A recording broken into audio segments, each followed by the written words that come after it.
Syederalun, Desa Alubuya Pasi berjarak sekitar 3 km lebih arah utara kawasan Cut Iju, Pesangan. Desa ini berbatas sebelah timur dengan Desa Alubi Pusung, sebelah barat dengan Mulut Kuala Raja, Kuala Biren, sedangkan sebelah selatan dengan Desa Alubuya, dan terakhir sebelah utara dengan Laut Selat Malaka.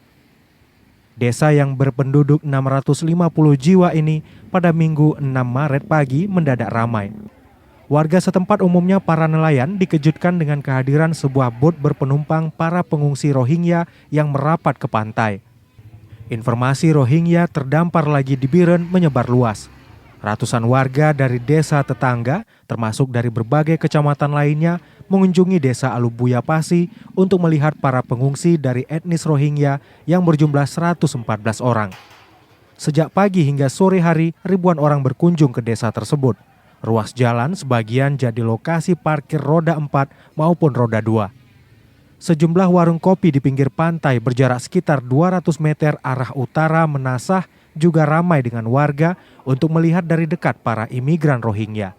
Warga pun saling bahu-membahu untuk membantu para pengungsi dengan menyuplai makanan, pakaian, dan mendirikan tenda sebagai tempat istirahat. Dari Biren, Yusmandin Idris, Serambi On TV.